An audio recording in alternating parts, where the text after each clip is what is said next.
Ladies and gentlemen, brothers and sisters in Islam, Assalamu alaikum wa rahmatullahi wa barakatuh. My voice sounds as if I had had too much bourbon whiskey last night. This can be excluded in my case, but it rather is the result of shifting directly from heating to air conditioning.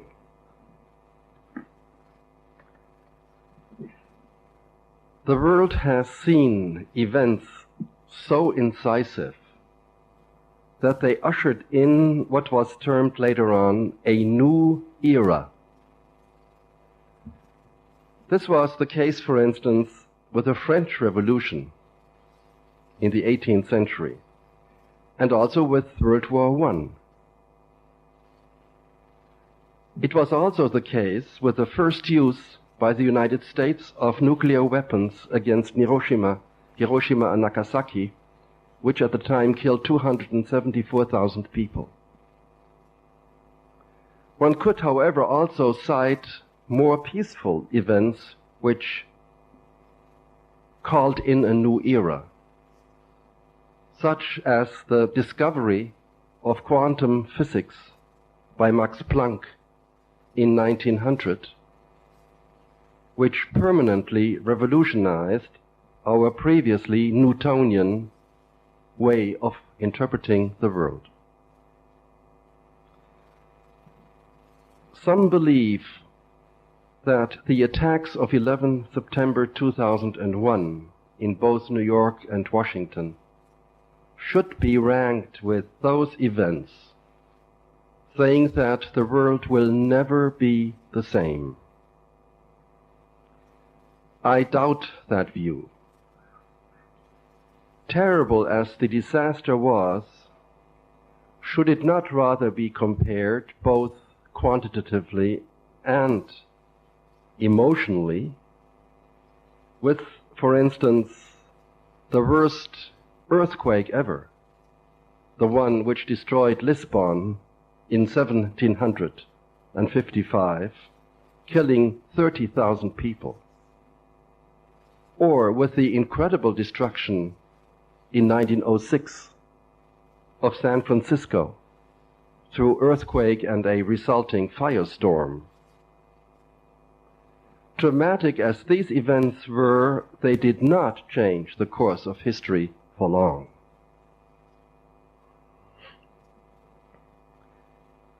One thing is, however, certain. The attitude of the world at large vis-à-vis Islam in general and Muslims in particular did change by what happened on 11 September, for better or for worse, most likely for better and for worse. Because not only antipathy against Islam has been promoted that day, also interest in Islam increased manifold.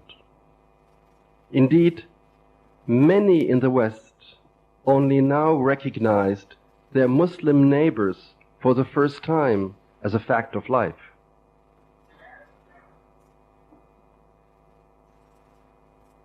The most obvious part of what has changed is the unique war on terrorism and war against evil, respectively, as declared by President Bush. If we leave aside wars declared in Ayatollah fashion against the great Satan, until now, wars had only been declared by states against states. That is, against subjects of international law. Terrorism or evil are, of course, mere concepts, and hard to define at that, which by definition cannot be opposed by military force.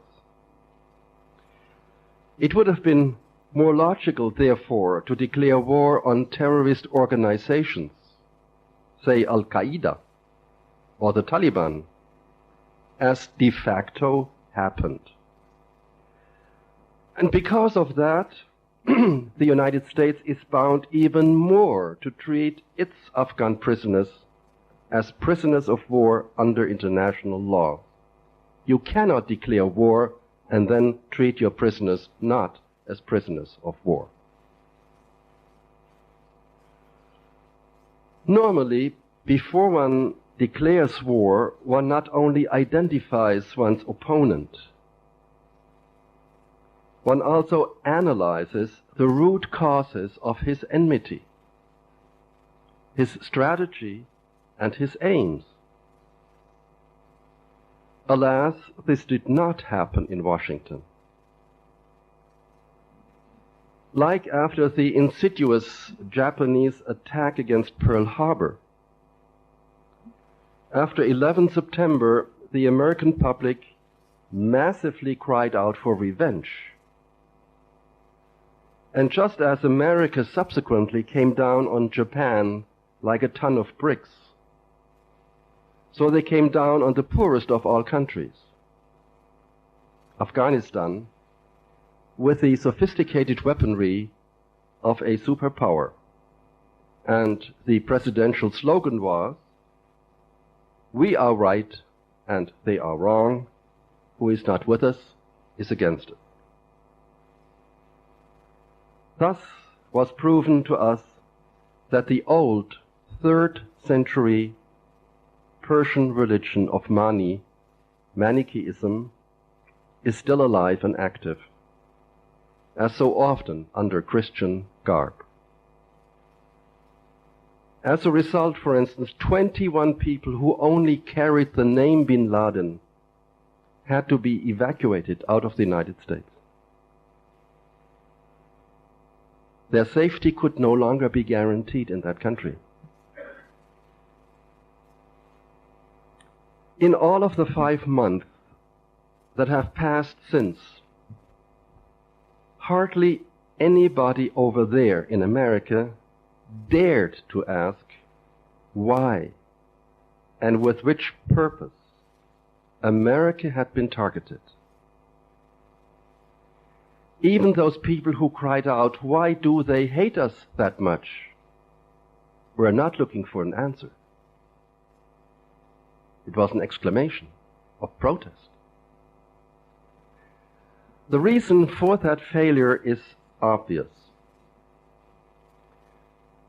Just as in the case of the Holocaust, Zionist-dominated media seek to prevent any historical analysis of the September 11 events, claiming that to understand means to justify, means to condone. And this refusal to understand September 11 has, of course, the major advantage that nobody will inadvertently point his finger towards Israel as a major contributing force. In Europe, things developed markedly differently. Even though Britain and Germany volunteered as unconditional junior partners in America's war on terrorism. In Berlin, London, and Paris, nobody equaled analyzing a hideous crime with justifying it. Rather, the Europeans tried to understand what happened in order to prevent a repetition. And in that process, the Europeans established 5 truisms. That is, statistically, by far the largest number of anti-American terrorist acts have and are being committed not by Muslims, but in South America. Of course, South American Muslim terrorists are never labeled Christian terrorists. Neither are those in Northern Ireland, on Corsica, or in the Basque country. Secondly, terrorism, universally abhorred, has no religion. Thirdly, Islam strictly forbids murder, suicide, extremism, and the application of force in matters of religion. Islam allows moderate force only in two cases: defense against an attack from outside and resistance against despotic oppression, suppression inside. That is, exclusively for defensive purposes and never for aggression. Fourth, all religions can be and have been abused for the justification of illegal acts. The question, therefore, is less, is there a connection between Islam and terrorism, but rather, why did Islam not prevent it? That is the legitimate question. Finally, terrorism usually grows out of extreme poverty and injustice, and extreme poverty is a case of injustice, and can therefore only be eradicated through political and economic measures. The German federal president, Johannes Rau, summed it up best, in my view, when saying on 14 September, "Peace is the fruit of justice." What he meant was that terrorism is the fruit of injustice. And most people assumed that he was talking about Israel.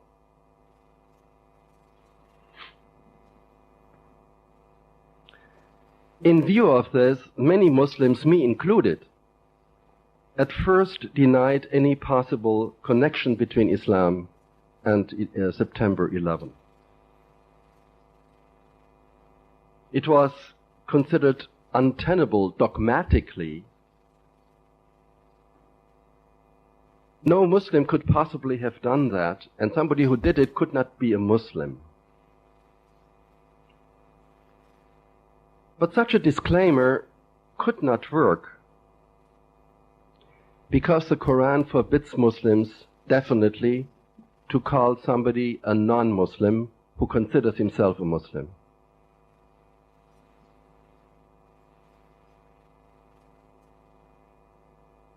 In Sunni Islam, at any rate, even a grave sinner remains a Muslim.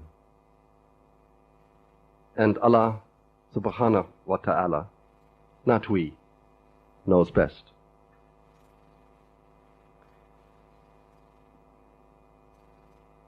It would be especially naive for Muslims to deal with the September 11 problem by means of Arab grammar, by saying, as so many of us like to do it, the masdar of the word Islam, SLM, means peace and what is associated with it. And therefore Islam is peaceful, and therefore a Muslim can't have done what was done. We know how evil people can be towards people, and we know how often religions have served motivations for acts of evilness.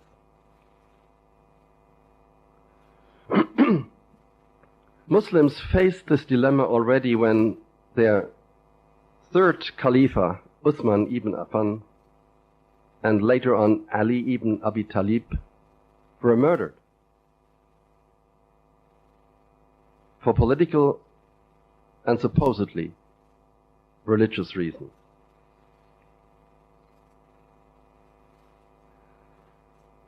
Once Osama bin Laden appeared on videos broadcast by Al Jazeera in Qatar,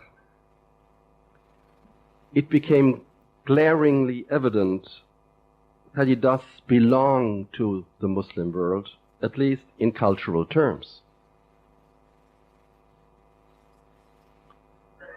He did not rave like Stalin or Hitler or Castro or Trotsky or Mussolini, but showed many traits typical of model Muslim composure: soft language, soft gestures, confidence in Allah, readiness to sacrifice himself, sense of mission, taqiyya. Yet with his appeals for further violence against innocent Americans, he also demonstrated that he does not belong to those people of the middle course that Allah Ta'ala wants us to be. And that he also violates the cardinal Quranic rule of La taghlu fi dinukum, avoid religious excesses.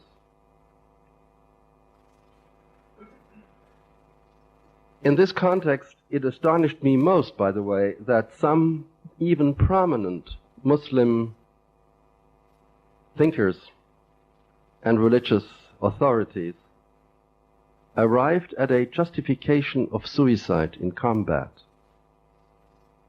in spite of the clear and unequivocal Quranic injunction against it.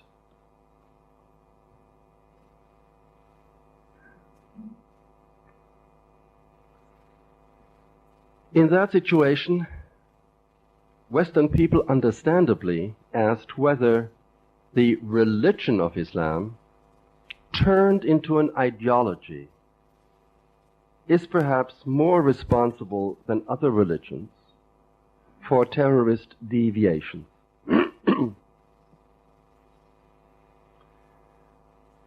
It is indeed only too obvious that religions in the past have helped to justify violence, leaving what one could call a bloody trail behind them as they expanded. This is true of Christianity, the very religion of love, as well. And in case of Christianity, one can even pinpoint particular doctrines which helped to justify violence. This is true of the Christian doctrine of extra ecclesiam nulla salus, according to which there is no salvation outside the church. And it was also true of a doctrine adopted in Augsburg in 1555 between Catholics and Protestants, that is, cuius regio eius religio, meaning that all subjects had to adopt the religious domination of their rulers. Before these doctrines were dropped, the former one as late as 1965, during the Second Vatican Concilium, untold numbers of so-called heathens and heretics lost their lives in religious warfare also between Christians. Without this theoretical base, no salvation outside the church.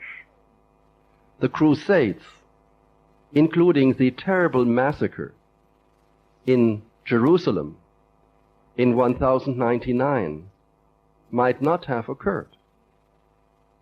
Nor might the Jews and the Muslims have been exiled, driven out of Spain after 800 years of Muslim rule, after 1492. The Muslims, on the whole, were much more tolerant towards religious minorities, refusing conversion under pressure and allowing them a large degree of autonomy, even in matters of family law, inheritance law, and penal law. But Muslim history also has known periods during which our ancestors behaved much like imperialists and colonialists. Just think of the Ottoman campaigns into Central Europe. There were religious overtones to this power expansion, even though Islam never developed or used the notion of holy war, and Muslim clerics never blessed weapons.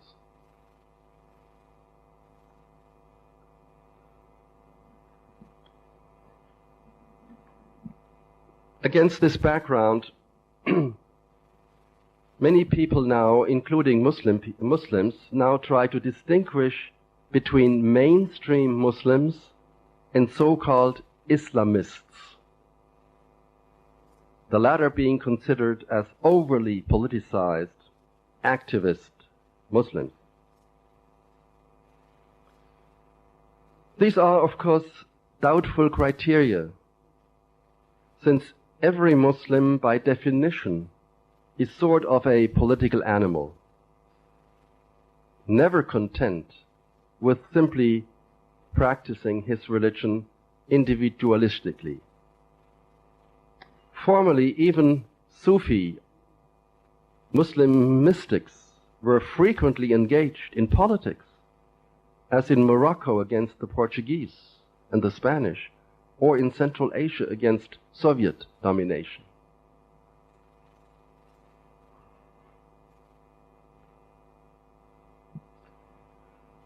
It is nevertheless possible in Muslim history to identify 5 specific traits foreshadowing the phenomenon of so-called Muslim terrorism.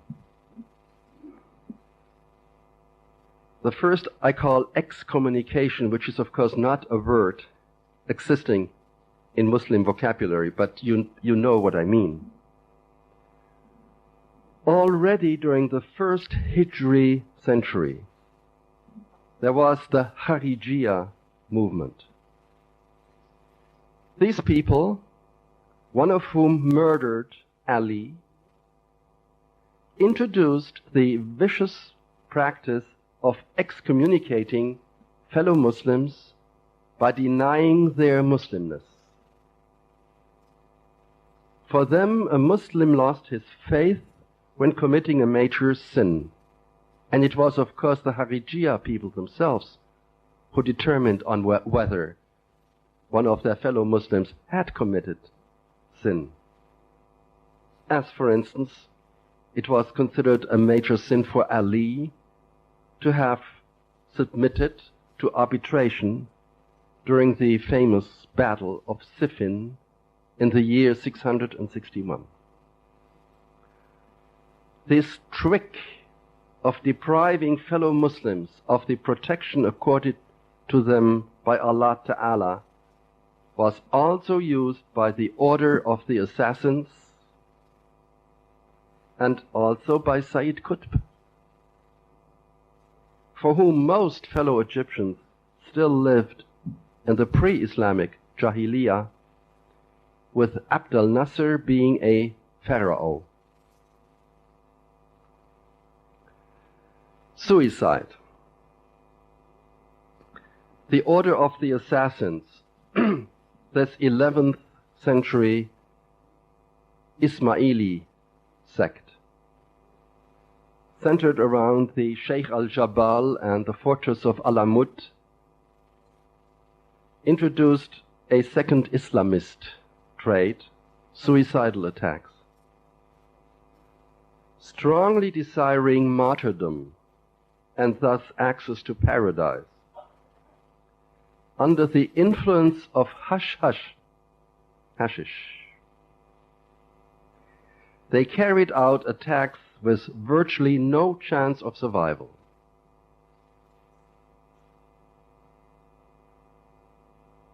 Third, attacking symbols. The assassins already showed the trait of trying to assassinate highly prestigious and therefore symbolic VIPs like Wazir, Nizam al-Mulk, and even tried to assassinate Salah ad-Din al-Ayyubi. Not unlike 2001, the Muslims, the mainstream Muslims, the Sunni Muslims and the Shia Muslims, 12 Shia Muslims, were not able to eradicate that assassin order. It was the Mongols coming from outside in the year 1256. And now I expect tomorrow to read in the newspaper that I compared America with Mongols.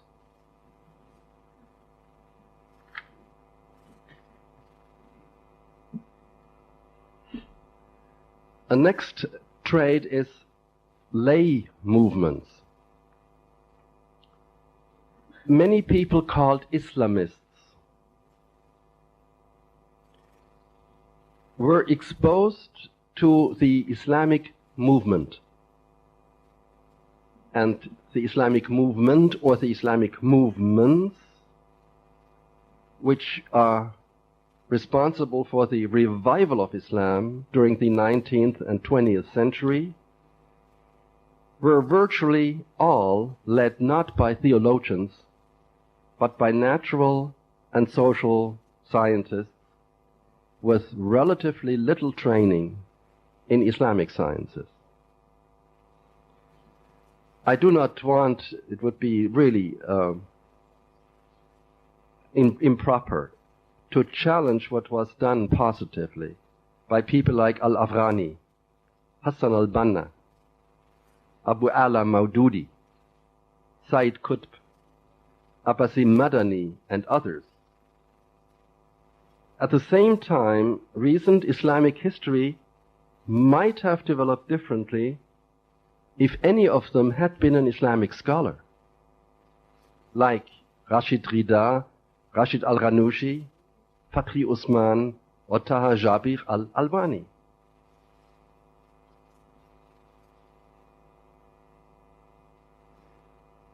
At any rate, the typical selectiveness in dealing with the Quran, picking and choosing one verse from here and one verse from there in order to justify one's activities, might have been less pronounced. My last point is decolonization. Most Islamists have been and or still are engaged with decolonization. If not political, then at least cultural. Because while all Muslim countries now have gained their political independence, and some halfway have gained their economic independence, culturally they are still colonized in many respects. Now it is highly significant that most Muslim countries regained their political independence only recently and only after a protracted military struggle.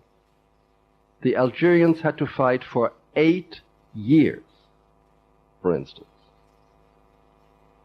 Whole generations of Muslims thus grew up more with guns and grenades than with Quran and Ahadith. It is only too natural that an environment constantly demanding decisions about life and death produces more political activism than Sufi contemplation.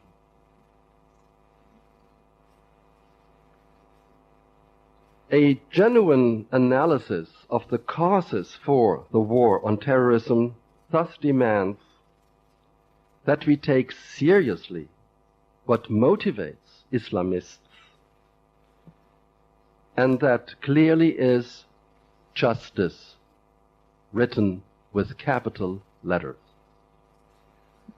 Justice is among the most important principles and aims of the Quranic message.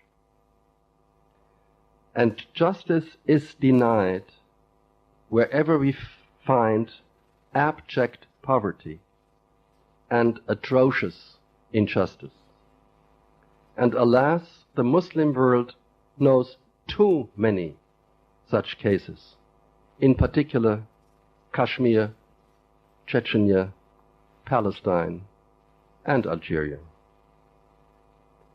It is therefore evident that the war on terrorism will be won there by doing justice, not by dropping bombs, or not at all. Poverty. As you all know, the gap between the rich and the poor in this world is constantly widening. 1.3 billion people subsist on less than $1 or an euro today. 20% of the world population currently command 85% of the world resources and world income. It's dramatic. To be cynical, I like to be cynical from time to time.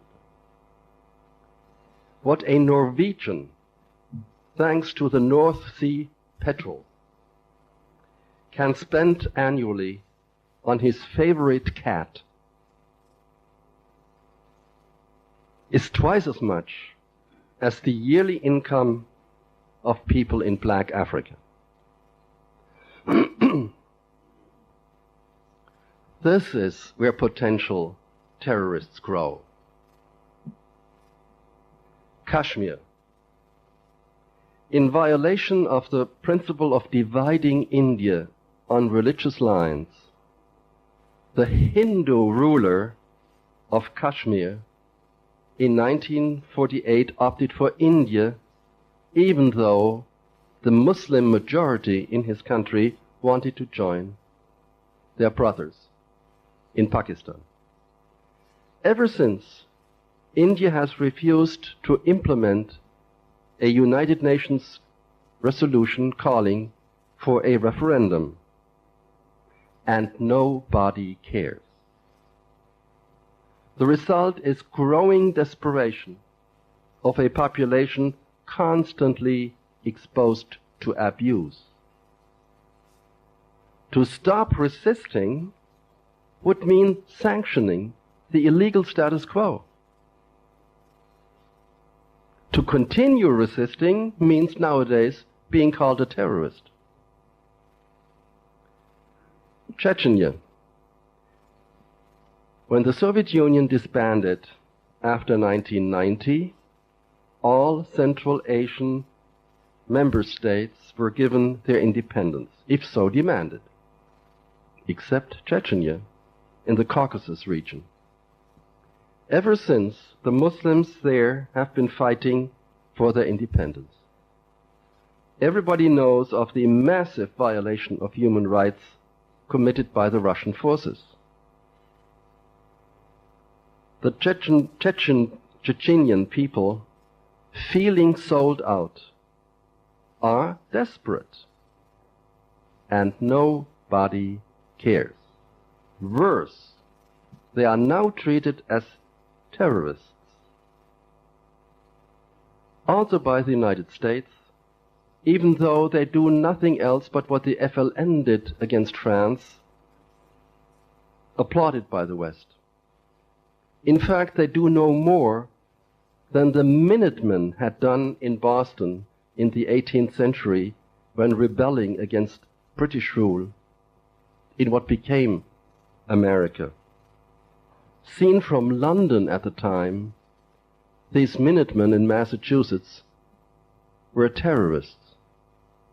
And absurd as it may sound, according to Washington's current definition, these early American patriots would also qualify today as terrorists. Palestine. Jewish people have been resettled in Palestine even though there is no rule of international law which would permit a people to reclaim a land in which they had been settled 2,000 years ago. Otherwise, the Germans might have to turn over Berlin to the Poles, and the Americans might have to turn over Washington to the Cherokees.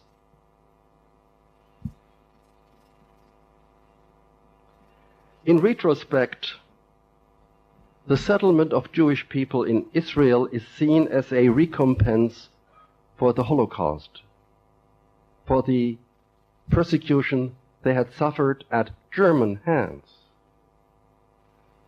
But Arabs had no part in that. Why should they pay for the German bill? Why were the Jews not resettled in Germany in recompense?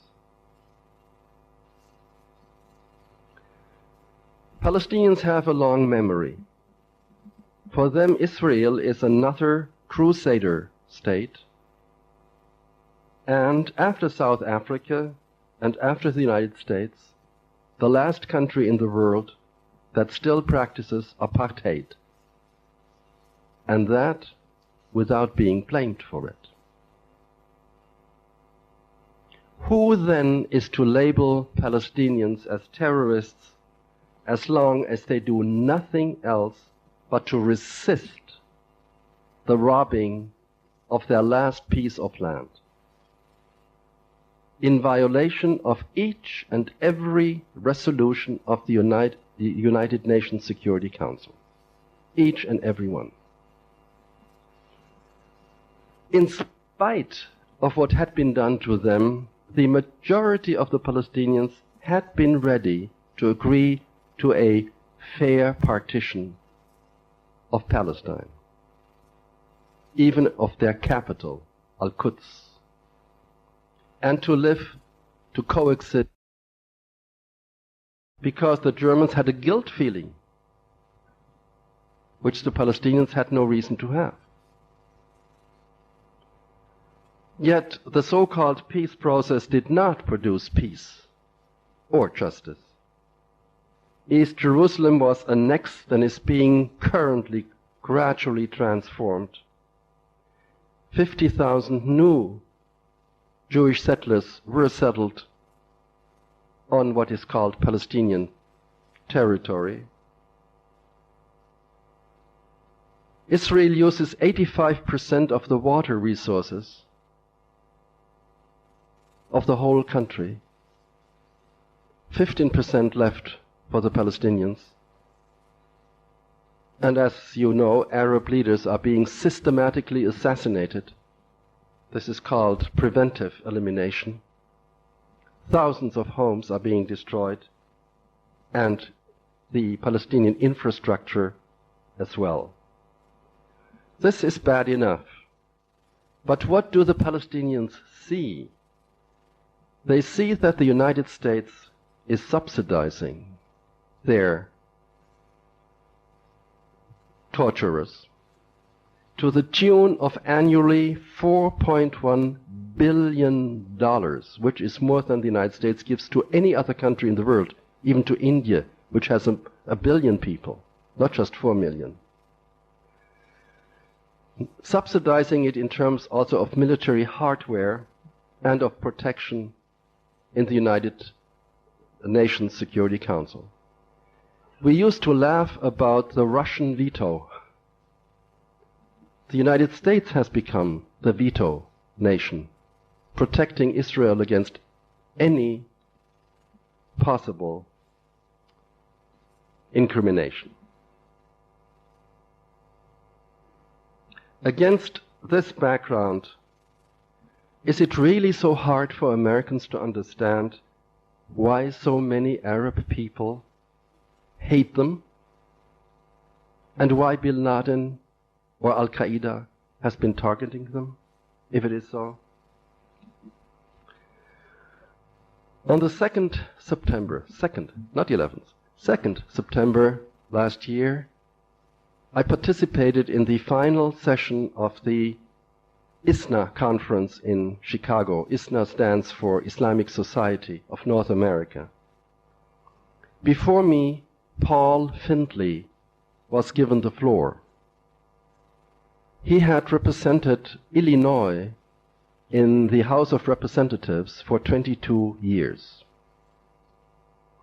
And he read out an open letter that he had sent to President Bush, in which he warned him that the United States had maneuvered themselves into being at war, he said, at war with the Arab nation, and urgently asked him to replace the unconditional American support for Israel with a balanced Near Eastern policy serving justice in the area. And Mr. Findley ended, quoting his letter, "Can it be, Mr. President, that a country like the United States, which has won its independence by fighting a colonial power, now in the Near East supports a modern colonial power that deprives another people of its freedom?" One good week later, when I saw what happened in New York, it shivered down my spine in memory of what Paul Findley had said. I was stunned.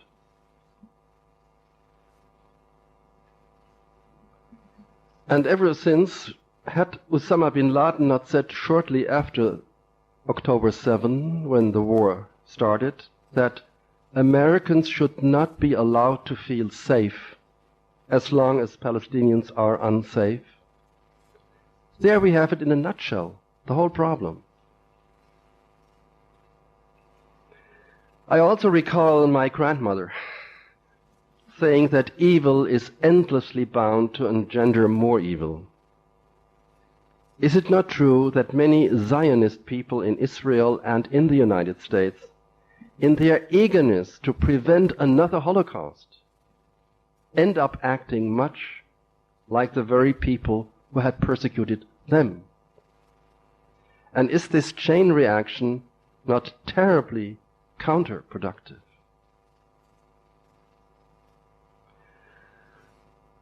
At the beginning, it looked as if President Bush's war on terrorism would amount to a war on Islam as well. At any rate, many Muslims in the Occident became victims of terrorist attacks, and all of them felt as if they had to pay collectively for the guilt of a very few. Soon later, Western politicians, Bush, Blair, Schröder, realized that this trend, if not stopped, might lead to a clash of civilizations right under their noses. Therefore, they went out of their way to show themselves in mosques, like President Bush on 17 September, to admire the Quran publicly, like Prime Minister Blair on 27 September, and to invite Muslim leaders for the first time ever, like Chancellor Schröder, to Berlin on 21 September. But this phase, alas, passed quickly once the danger of public unrest had receded. The present scene is characterized by markedly more discrimination of Muslims and many more demands concerning their civic attitude. Typically, there is no more talk about the beauties of a multicultural society. The word multiculti has become a dirty word overnight. Instead, Muslims are now asked to move from mere integration to assimilation. In particular, governments in Britain, France, Germany, and even in Denmark are no longer content with the fact that their Muslims are law-abiding. To be law-abiding, you could be a sleeper. No, they now want them to show that they have interiorized all Western values and ideals, like single marriages, homosexual marriages, the right of Muslim women to marry non-Muslims, and the like. And for me, this is a dangerous period, because the Muslims in the West are now being asked, singled out specifically, to prove that they are not only law-abiding under the constitutions of the country in which they live, but to distance themselves from any part of their holy scripts which might be in conflict with modern constitutions. Now, as you know, there are very many parts of the Bible, both the Old Testament and the New Testament, which violently clash with the American Constitution or the German Constitution. But never have Christians or Jews been asked to distance themselves from their holy scripts. That pressure is underway in Germany, and therefore the Central Council of Muslims has just passed what I call an Islamic manifesto, a declaration on our attitudes to counter this trend in a positive, non-apologetic way. Even a worse consequence of the war on terrorism is the general suspicion under which Arab students of natural sciences in the West are now, particularly if they do not go very often to the mosque, because now computerized police screening makes everybody suspect who is of this nature, all elements of suspicion in themselves being non-suspicious. Law-abiding, not overly eager as a Muslim, studying natural sciences and happening to be Arabic. Thank God, 2 German courts already intervened and forbid the German government to continue this processing of students. It is a valid but unanswerable question, of course, whether the impact of 11 September on Muslims in the Occident would have been less severe if they had distanced themselves from bin Laden a bit earlier. After all, already in connection with the attacks on American embassies in East Africa and the USS Cole, Osama bin Laden has been on the record on a videotape asking to kill Americans whenever and wherever possible. The Muslims did not react to that. But right or wrong, my brother, is as immoral as saying right or wrong, my country. Now for the better news, if not good news. Media people always knew that good news is no news, and bad news is good news. It was therefore not strange but predictable that the tragedy of the World Trade Center towers would propel interest in Islam as such. In Germany, for instance, after 11 September, the demand for Quran translations grew by an incredible 1,000%. During our annual Day of the Open Mosque, 3 October, this year 200,000 people came to German mosques. Normally it was 40,000 to 60,000.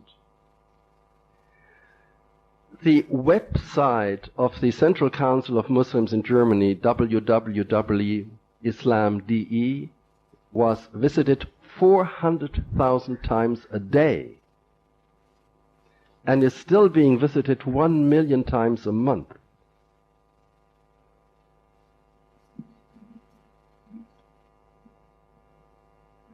Equally amazing was the gain of protocol status of Muslims in my own country. Formerly, only the titular heads of the Catholic Church, the Protestant Church, the Jewish community were invited by the President of the Republic or the Chancellor on protocol occasions. Now the Muslims are included. And we had been asking for religious instruction of Islam in German schools for a decade. Now, federal states like Bavaria say, quickly, let's have religious instruction in school in German so we can listen into what you're saying. Or the German Supreme Constitutional Court only 3 weeks ago decided that the German Muslims now can slaughter their animals halal fashion, something we had been fighting for 15 years.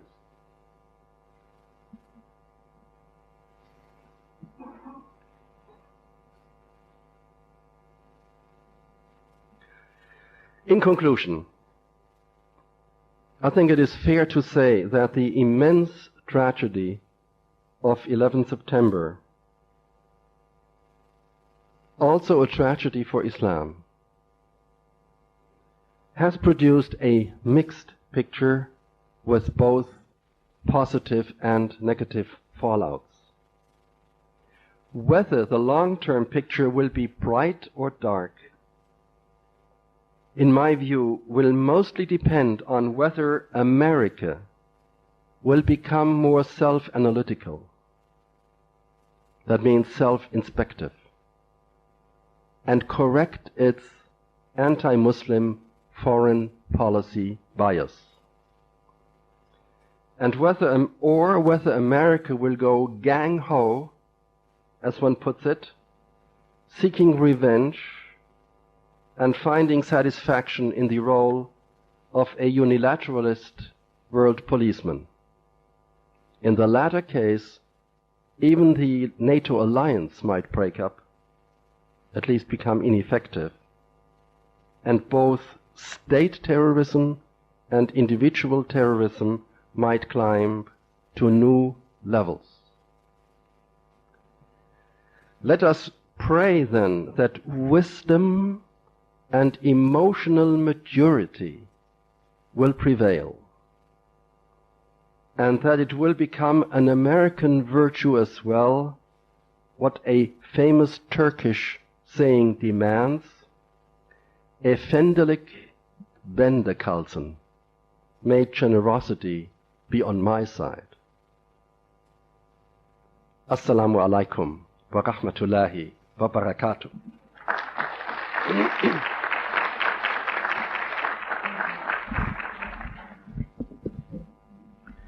Thank you very much, Dr. Murad Hofmann, for this excellent comprehensive lecture. And now floor is open for comments or discussion or questions.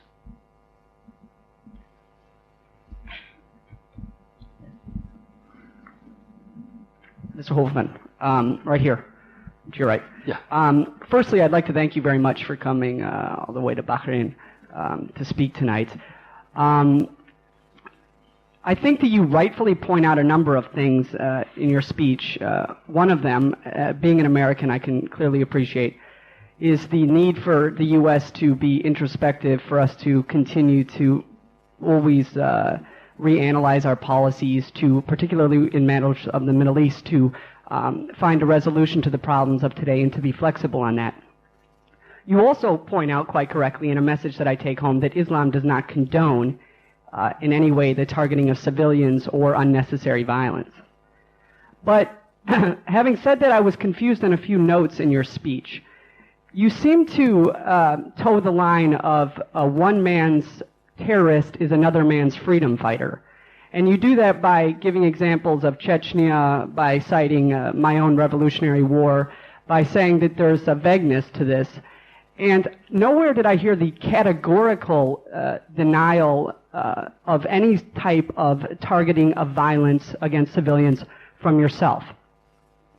The other thing that confused me was you, excuse me just a second, you also, in the opening of your remarks, you somehow compare the targeting of a landmark by people to natural disaster, which is, needless to say, a unique comparison, one I haven't heard before, and I'm hoping you'll expand on that, how we can reconcile in our mind to think that a person can blow something up and then compare that to an act of God. Thank you. If I may start with the last question. The earthquake in Lisbon in 1755 upset the entire world because people started to ask the question, can there be a God if such tragedies, disasters happen? And it led people like Lessing and others to write whole books, theodicy, trying to accommodate the terrible suffering caused by this earthquake with the existence of God. Therefore, this was a monumental change, just as World War I was monumental change in the outlook of the world on what they can do to themselves, because the whole project modernity broke down, something people had believed since the Enlightenment crashed. And I don't think that 11 September will be, when seen in world history, will be in that category. That is all what I wanted to say. Now, I'm sorry if it didn't come through that, of course, I think there is no justification of attacking civilians by anybody, be it by states or being by individuals. The problem with terrorists is that indeed one person's terrorist may be another person's independence fighter. This is true in every case of struggle for independence. And we have now several well-established people, including former Israeli presidents, who were terrorists at a given time. There is an arrest warrant out for Prime Minister Sharon in Belgium, for instance.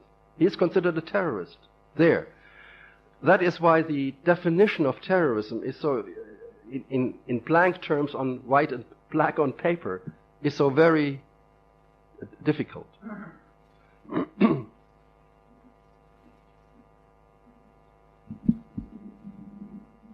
Yeah. Any more? Yes. On behalf of female.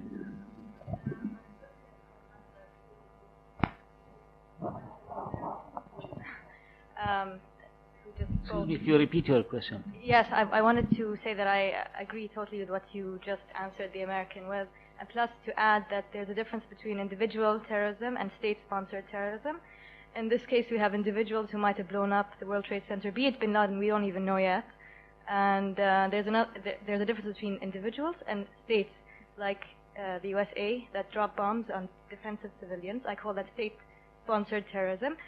And in the same way that they pay Israel to kill defenseless civilians, Palestinians, I find that a much bigger wrong than having individuals go and blow up something, or a building, or kill a couple of people. I find a huge difference in that. So we can't even equate the two. And then I have a question for you. Do you think that, I find that the world just stands there and watches the US do whatever it wants, and no one stands in its way. I just wonder if you think that the EU would speak up more in the future. I know that the French foreign minister has been saying a lot lately, but I wish, for example, that Germany would. I know that the history of Germany doesn't allow it to say a lot, for example, against Jews, against Zionists, but I wish that it would, because it's been 50 years now, and if Germany would open up a bit more on the subject and talk more freely, because it's a very big part of the EU. And I think that if Germany would start speaking more, then maybe Britain would follow, and other countries, so forth. Thank you. It is a fact there is only one superpower nowadays. And even when there were two superpowers, the Europeans were minor, junior partners of the United States in NATO.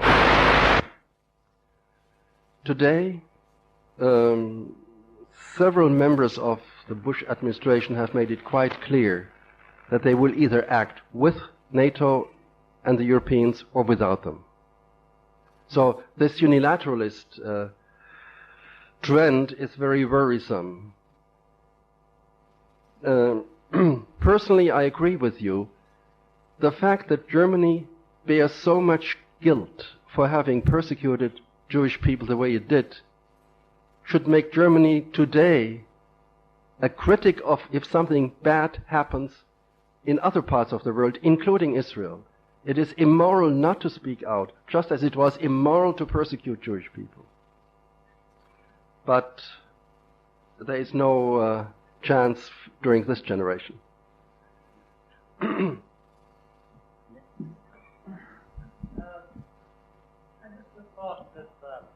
That I have.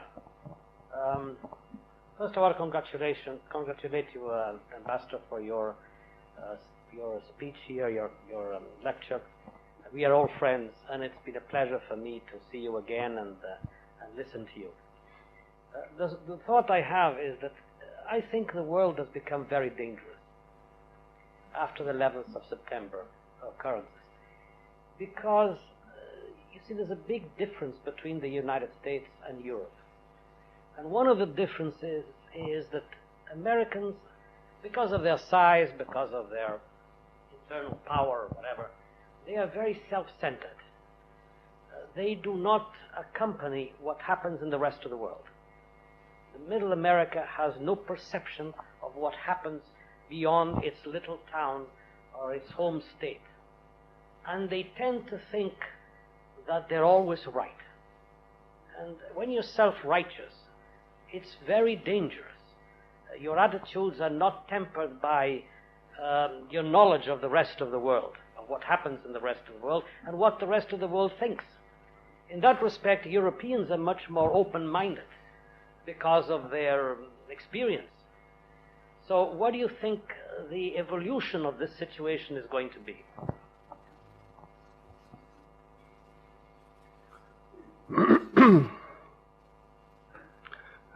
President Bush was elected into office thanks to the Muslim vote in America. The Muslims for the first time swung their entire vote, and it's 8 million Americans, towards President Bush, and he was elected by a very small margin. And because the other candidate had a Zionist vice presidential candidate. And for a time it looked as if President Bush was ready to lead a more balanced policy towards the Near East in comparison to Mr. Clinton. For instance, he had a much smaller number of Jewish ministers and collaborators in the administration. And then came 11 September, and ever since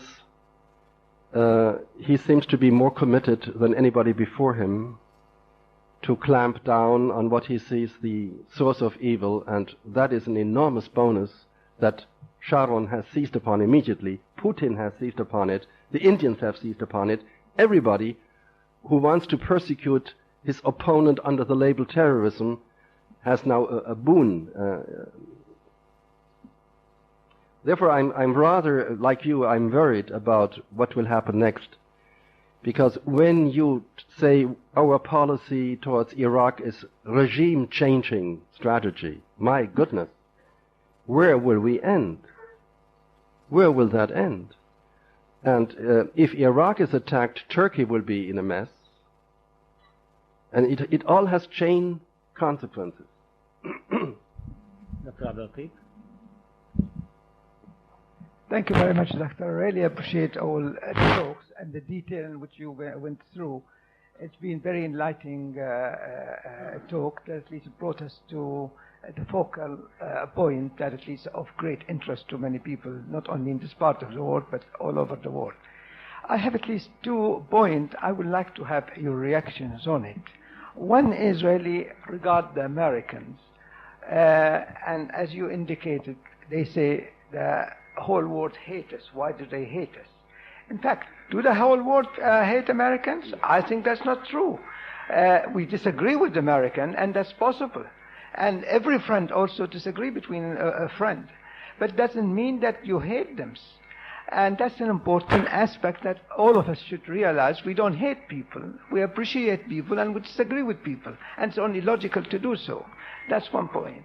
And I'd like your comment on this. And second point is a country like Israel or the Jewish people who suffer under the Nazi and the Holocaust are in fact at the moment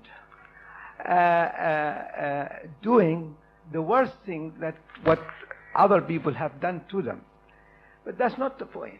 The point is the whole world at the time when Nazi practiced the wrong thing, the whole world is aware of it to a certain extent. They kept quiet. And seem to me they are repeating themselves again, where they're seeing at least the Palestinian people are suffering tremendously, and the least of which your house is at least destroyed, you are killed in your house, or you are at least targeted with a phantom.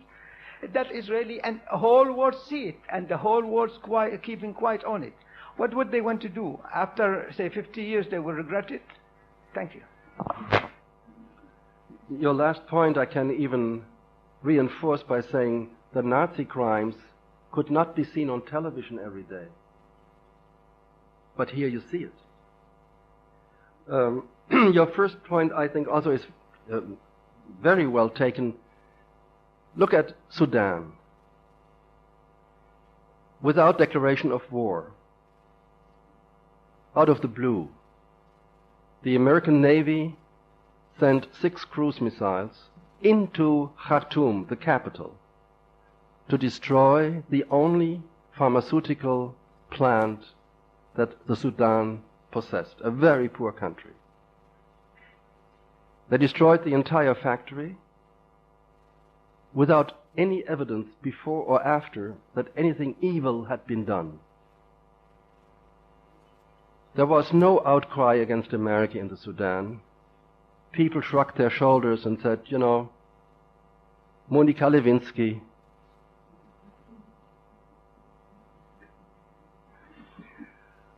But to move a democracy is much harder. And to get America rolling, you need an enormous emotional thing behind it. I'm thinking of Pearl Harbor.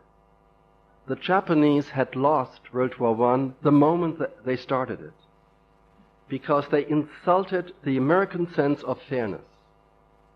If the Japanese had declared the day before and the next day attacked Pearl Harbor, the Americans would have said, well done, technically, huh?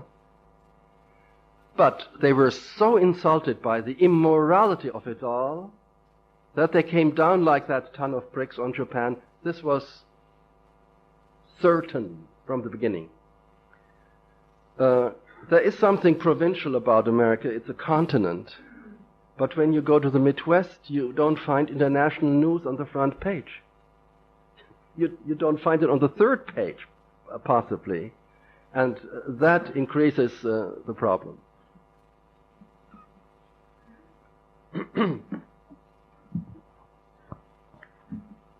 Thank you very much for a very enlightening lecture. One thing is, I think every Muslim or Arab watching the news nowadays have a deep sense of grief and suffering. If you watch the news before you go to bed, you go depressed. You can't anymore watch the news because it attacks you left and right. It attacks your identity and your history. But when we reflect on history, and we ask ourselves what we have done, we found out that we flourished civilization or civilizations, and we benefited lots of nations. But nowadays, people accuse us of being murderers, being vicious.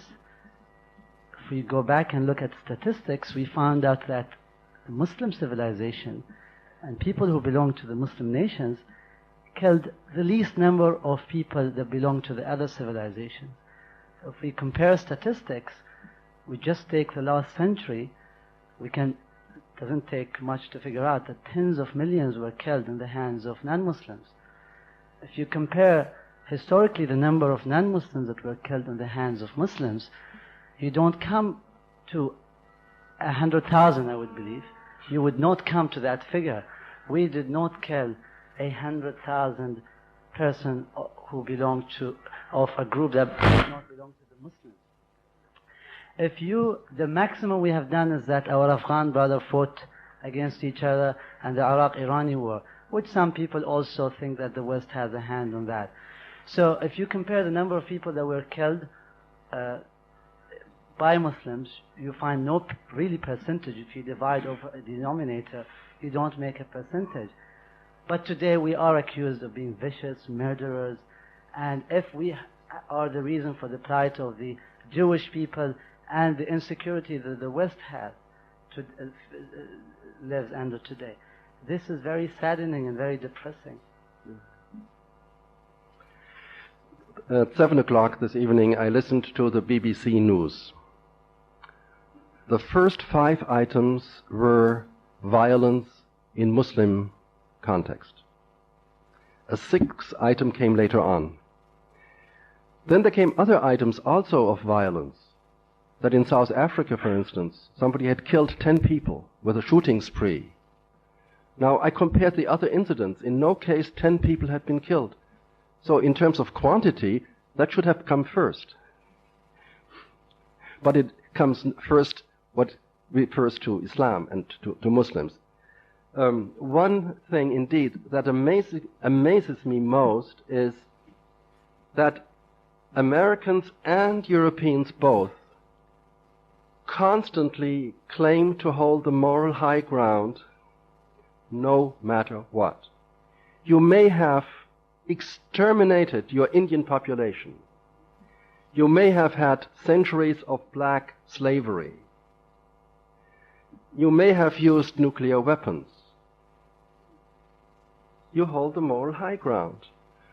The same is true for the claim to rationality. Ever since the 18th century, the Europeans or the Occidentals claim to have a rational civilization. Now, what has happened since the 18th century?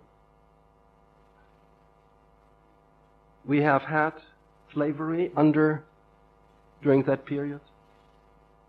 We had World War I killing millions. We had World War II, World War I with chemical weapons, World War II with nuclear weapons. We had the Stalinist extermination of millions of people. We had the Nazis, millions of people.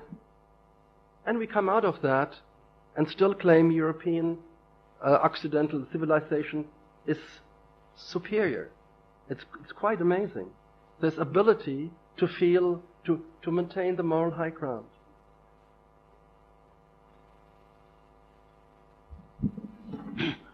Just to add that in the same field, that in Europe, 15 million innocent Christians being killed by Christians themselves in a fight between Protestant and Catholic. They forgot about all these histories. 30 of Pope who is the supreme leader of all Christians, 30 of them being killed by his own colleague, his own friend, his own group. And then they said about Muslim, very few leaders being killed, but always focus that so and so in this history in that year was killed. But they forgot the 30 of Pope, who is a supreme leader, being killed. What about the other royal families in Britain or in Germany or in the other? All this is the history. We have a last question because the time is over. One question we have, so I think, yeah. I just want to comment on the last thing you said, that you have the last thing you mentioned. The moral high ground. Yes, because I think most of the Americans and Europeans kill their victims humanely. So that's why they have this moral ground. Okay. I just want to come back to a number of points. First of all, I would like to tell fellow Europeans here that most of us do not hate Europeans. We hate your regimes. We hate your administrations. Your administrations are colonialist. They are still colonialist. Although most of the Muslim world countries have gained their independence, okay, as you said, really, they claim to have gained their independence. They did not. Still, they are pressurized from there, here and there, everywhere. They are pressurized even in their religion and their right to practice their religion. Okay, they are still pressurized under the umbrella of the UN Charter, UN, whatever resolutions, things like that. So we differentiate between the public and the administrations. The American, we differentiate mainly, especially now about America, we differentiate between the American public and the administration. The American administration is anti-Islamic, anti-Arabic for long periods, for years. They are interfered. And you can see every day now, they just claim that Arafat is supporting terrorism. Arafat every day sacrificed so many Palestinians. So many martyrs, so-called martyrs, are killed by American planes, by American helicopters, by American missiles, by American tanks, by American dollars. Okay. America, as you rightly said, supports Israel by $4.5 billion dollars every year. In addition, they give them all of these arms, sanctuary in the UN. No, there's no resolution to be passed, even just a resolution which will never be implemented, just like other resolutions. So I want to say, I want to pass this message on one side, and I want to ask you, why did you criticize and claim that Hassan al-Banna, Abu al-Ala al-Mawdudi were not properly educated in Islam? They were thinkers, they were scholars, Islamic scholars. They studied in Azhar and others. They did not. Thank you very much. We have a very last, because I give a chance for you, so I will give the last point here for one of our ladies here. Yes. First of all, thank you very much for a thought-provoking speech. My question is related with the earlier part of your speech, whereby you were describing the attributes of Islam. I think Islam, and especially Quran, allows you a larger variety of interpreting it in a various ways. For example, an ayah on a piece of paper may mean something else to you, and the same ayah I can interpret it in a different manner. I think in the era of Prophet Muhammad, he was there to give the direction by his acts or by his deeds. But since the prophethood was ended and now we are left with Quran, which cannot on its face speak or cannot make you understand things, so how can then you say that the interpretation of Islam can be taken up into various ways and everybody can justify on the basis of that? That's my first question. And number two, what do you think that the Muslim world, particularly Muslim leaders, can play a role to provide a uniform direction for the Muslims? Thank you. It is definitely so that it is not possible to understand a text literally. We cannot understand even the word father without contextualizing it. So, to read means to interpret. We cannot read the Quran either without interpreting it, that is true, but then you can be closer or farther removed from the wording. And in some cases, for instance, in the commentary of the Quran by Ibn Arabi, I sometimes wonder whether he was using my text. If the Quran says, he who murders an innocent person is like having murdered mankind, I really wonder how somebody can come to the conclusion that you can murder. When the Quran says you must not take your lives because Allah Ta'ala has given it to you, you have not made yourself, you cannot take your life, I wonder how somebody can arrive at saying, if you blow up an Israeli, in that case it is justified. As far as the Muslim leaders are concerned, there are many Muslim leaders, but there is no Muslim community. And the OIC, which is the Muslim state organization, plays a very little role. It's not a global player, as it should be. And that is part of our inability to cooperate with each other. The Ummah is a reality, but the OIC is not a reality.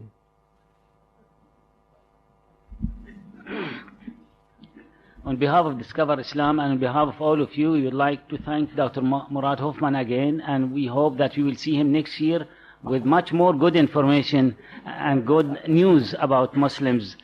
And I would like also to thank all of you for your contribution, for your question, for your comments, and inshallah we will see you again next year at the same time about the new subject that he will select or we will select for him. Thank you very much. Wassalamu alaikum wa rahmatullahi wa barakatuh.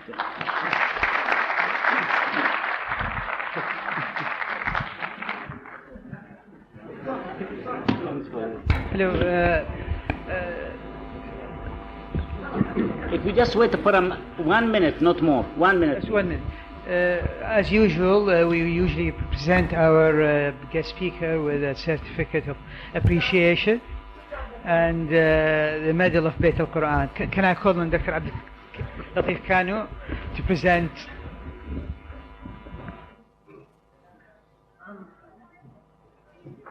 First of all, they're not giving me the chance to say thank you. But I think there's 2 points I really would like to make, irrespective.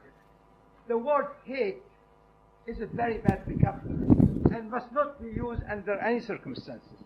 You do not hate people, and you must not hate people. People, at least of Muslim or non-Muslim, you have to love them, appreciate them, make them understand what you want them to do. But you do not hate anyone, even if he is really your enemy. That's just by the way, it's not that important. The other important thing, at least really, I would like to appreciate what you've been saying and what you've been expressing. And we have small token of appreciation and thanks to all our visitors, and particularly for you, we have